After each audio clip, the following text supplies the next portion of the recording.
yang lebih pahit dari berharapnya hati kepada Allah. Allahumma aftah lana hikmataka ya Allah.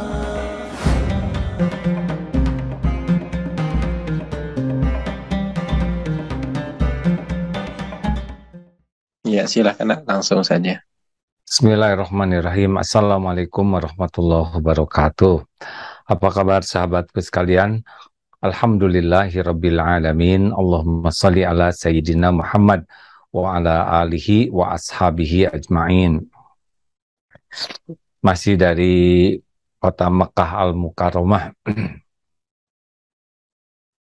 Sahabatku yang baik, ini masih dalam rangka Hari Santri ya. Santri itu adalah orang yang memang diberikan karunia belajar agama, berada di lingkungan yang kondusif untuk belajar karena ada gurunya, ada kiainya. Walaupun santri sekarang berbagai jenis, ada santri kalong juga, ada santri yang lewat internet, tetapi pada prinsipnya ciri orang yang disukai Allah Subhanahu wa taala. Jadi kalau Allah wa may yuridillahu bihi khairan yufaqihu fiddin. Barang siapa yang dikehendaki Allah kebaikan baginya, maka Allah akan memudahkan untuk paham agama. Nah, rekan-rekan sekalian, memang ada pertanyaan, kenapa ya itu katanya ilmu agamanya banyak, santri, mesantren, tapi kok kelakuannya tidak seindah ilmu yang dipelajari dan diajarkan. Makanya yang paling penting diulangi lagi bahwa segala urusan itu tergantung dari niat. Dan Allah tahu persis niat seseorang belajar agama, niat orang mesantren, niat orang kuliah, apakah memang mencari kedudukan di sisi Allah, keridhaan Allah, atau mencari duniawi. Misalkan ingin dikenal sebagai santri, ingin terkenal, nih saya lulusan pesantren ini, pesantren itu, merasa akan terangkat namanya dengan status pesantrennya. Jadi dia mesantren di suatu tempat demi dinilai sebagai orang yang terangkat lah namanya dengan status pesantren. Itu juga sudah tidak bagus. Karena niatnya hanya buat kepentingan penilaian makhluk atau kuliah di mana ingin kedengaran lulusan dari kampus ini, kampus luar negeri. Ya, yang kan ada beberapa kampus yang terkenal dan memang sengaja kuliah di sana karena ingin diakui sebagai lulusan kampus itu, kemudian dapat gelar, ada yang ingin gelarnya, lalu ingin status sosialnya meningkat supaya mudah dapat pekerjaan, supaya nanti dipercaya orang. Nah, jadi ada orang yang belajar agama bukan untuk dekat dengan Allah, tapi untuk mendapat kedudukan di sisi makhluk, untuk dapat pujian orang. Yang seperti ini, Allah pasti tahu niatnya, dan seperti yang kita tahu, orang yang kedua dihisab di akhirat nanti justru orang yang belajar agama, tapi niatnya agar diakui sebagai alim, orang berilmu. Kiai, ustadz, ajengan, atau syekh atau apalah ya.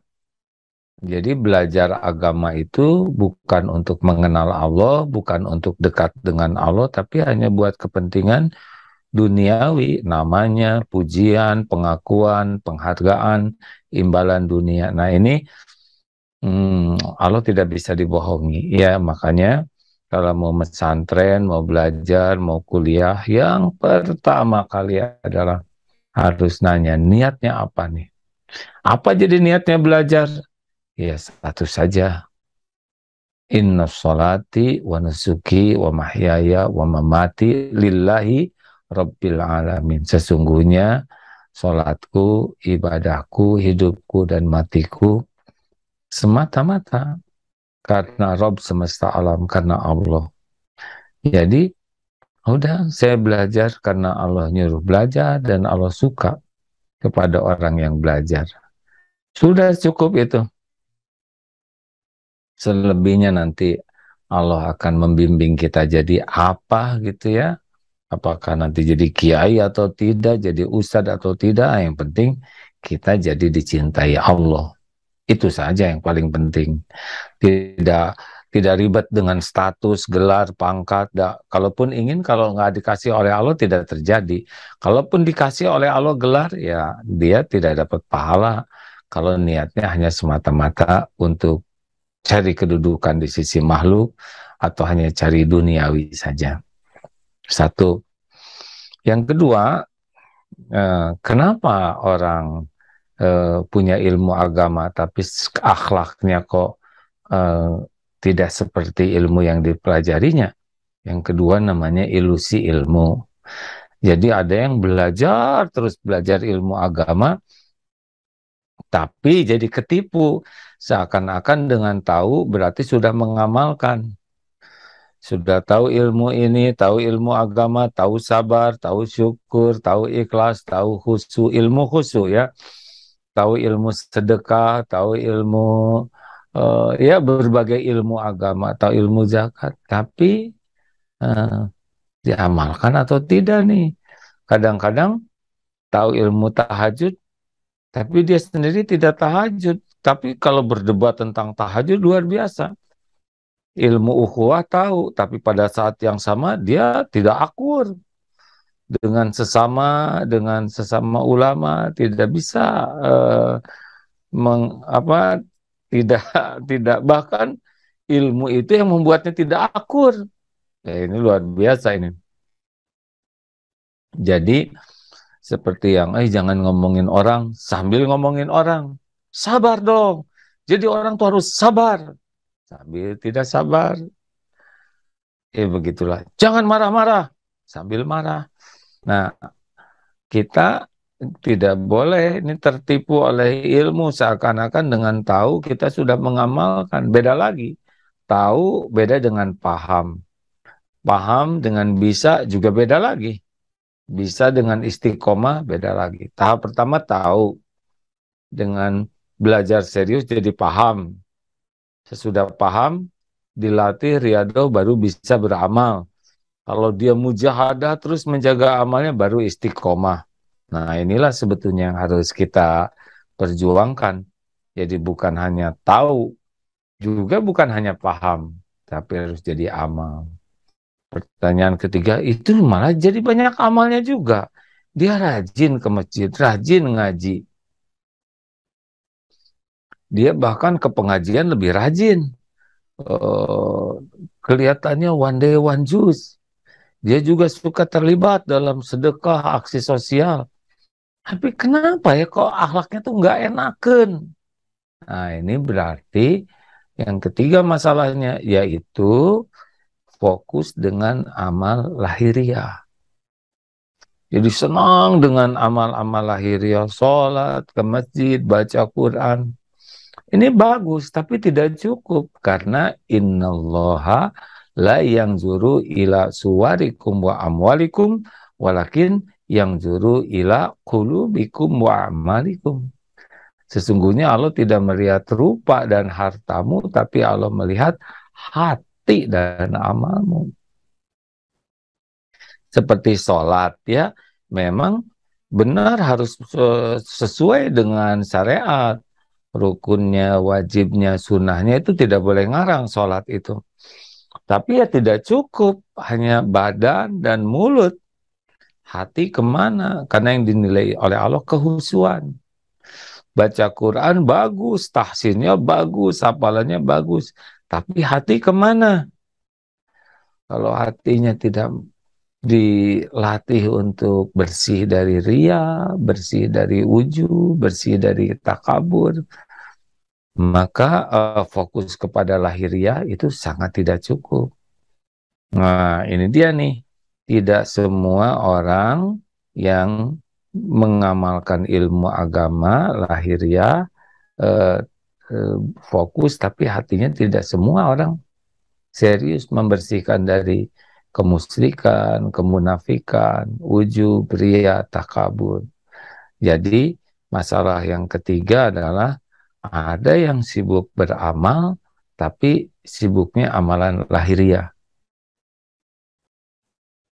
AB terhadap kehusuan, AB terhadap keikhlasan, AB terhadap ya bersih dari kedengkian, dari ujub.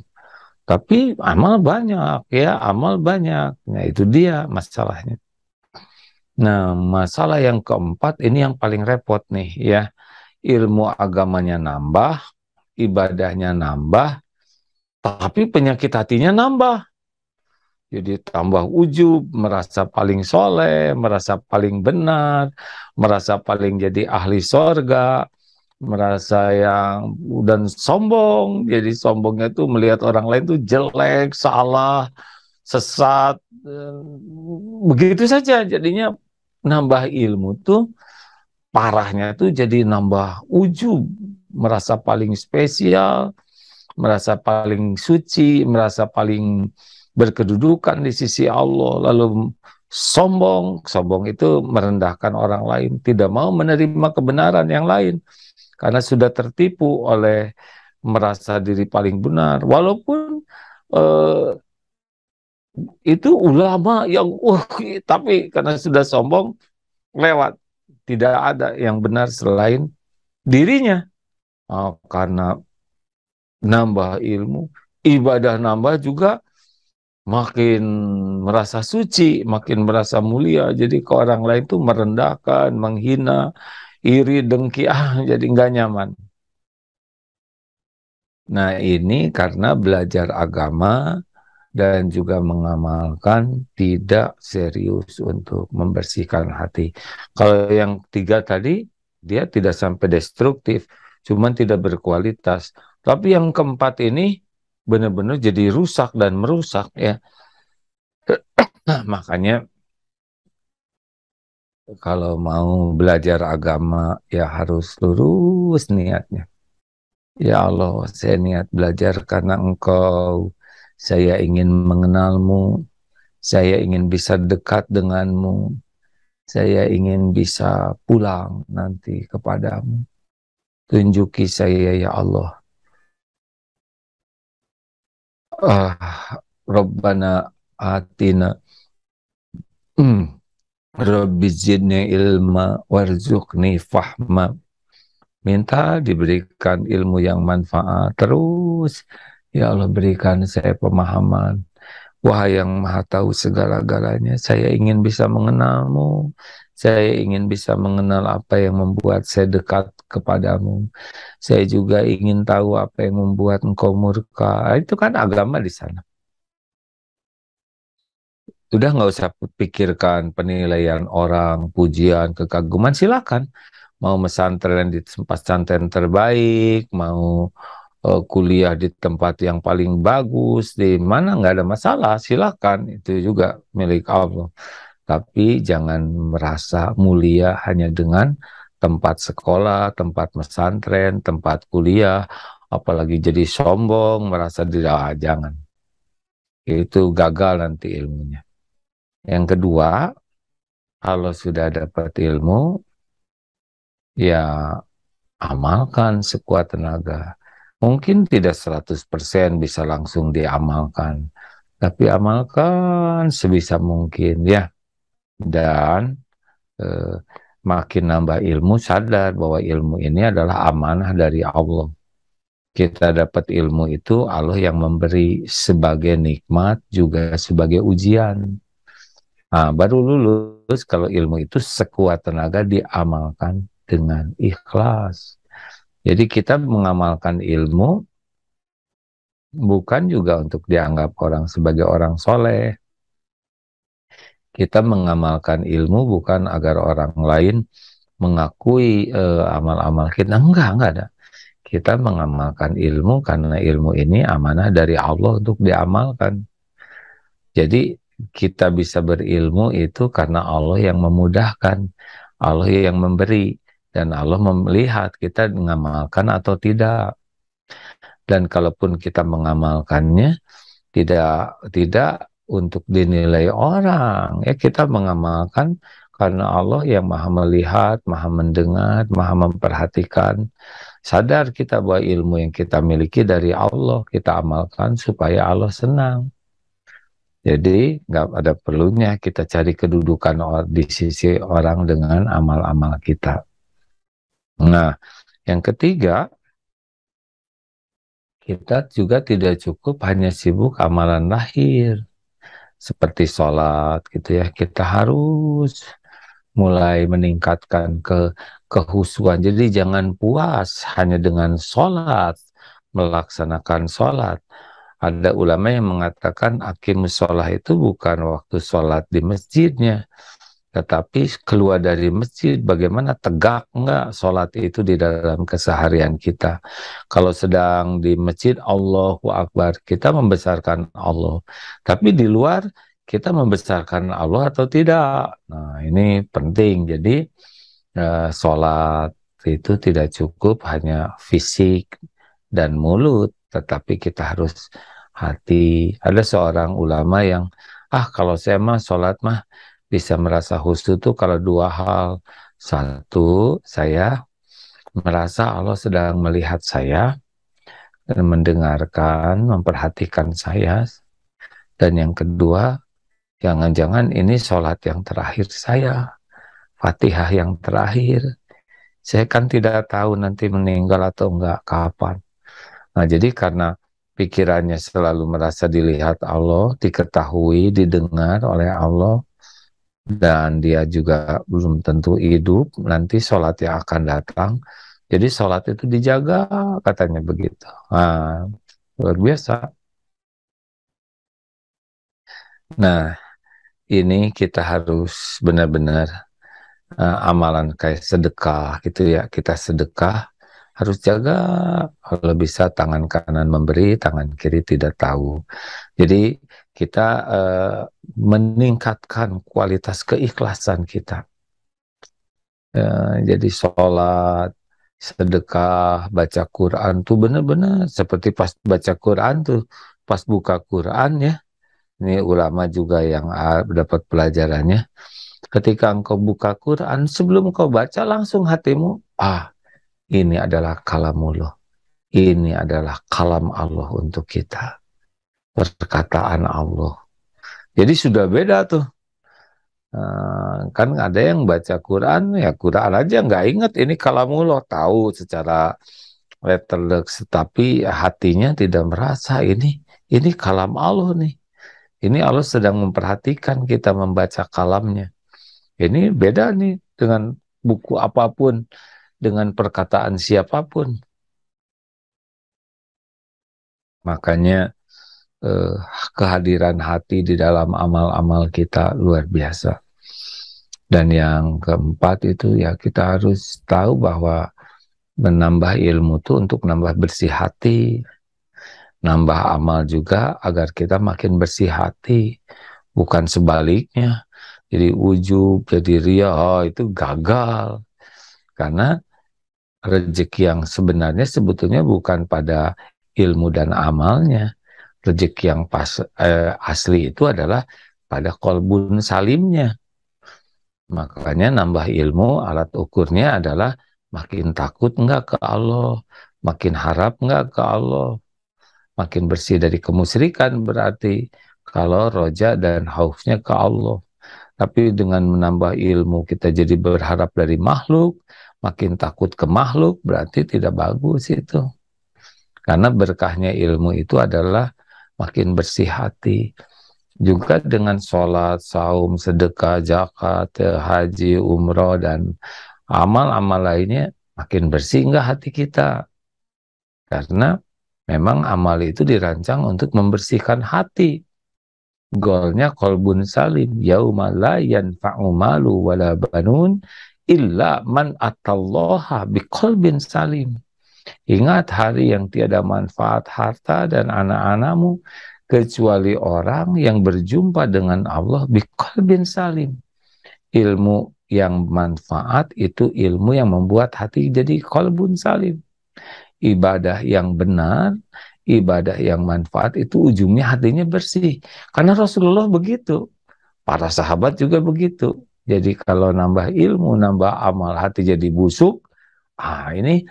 Itu kan iblis juga begitu. Iblis tuh ilmunya banyak. Kenal ke Allah juga. Tapi ketika diciptakan Nabi Adam oleh Allah, maka iblis keluar ujubnya, merasa lebih, dan keluar kesombongannya. Inilah yang membuat dikutuk. Nabi Adam melakukan kesalahan, memakan buah terlarang, tetapi oleh Allah diampuni. Nah, dosanya beda jenisnya dengan dosanya iblis ya, karena takabur itu adalah dosa yang betul-betul layat kulul jannah, tidak masuk surga. Man kana fi qalbihi misqalu dzarratin min kibr, tidak masuk surga yang di hatinya ada kesombongan walau sebesar zarah. Terima kasih sahabatku sekalian, tidak panjang lebar, tidak apa-apa ya. Semoga Allah yang maha mendengar, yang maha memperhatikan, yang mengatur pertemuan ini terjadi, mengaruniakan kepada kita kesungguhan mencari ilmu dengan ikhlas, kesungguhan mengamalkan ilmu dengan ikhlas, dan semoga Allah mengaruniakan istiqomahnya menuntut ilmu dan mengamalkan yang berbuah qalbun salim. Amin ya rabbal alamin. Allahumma sholli ala sayyidina Muhammad. Ya Allah, wahai yang maha mendengar, Engkau telah mendengarkan apapun yang terucap. Hujamkan pada diri kami hanya ilmu yang Engkau ridhoi ya Allah, ilmu yang manfaat, yang membuat kami semakin yakin padamu, semakin patuh, semakin pasrah, semakin istiqomah di jalanmu. Ya Allah, karuniakan kepada kami ilmu yang manfaat. Bukakan hikmah dari kejadian apapun. Bimbing kami dapat mengamalkannya dengan ikhlas, ya Allah. Dan karuniakan istiqomah sampai akhir hayat husnul khotimah. Jadikan kami menjadi bukti indahnya agamamu, ya Allah. Menjadi jalan hidayah taufik bagi sebanyaknya hamba-hamba. Rabbana atina fid dunya hasanah wa fil akhirati hasanah wa qina azabannar. Subhana rabbika rabbil izzati amma yasifun. Wassalamun alal mursalin. Alhamdulillah.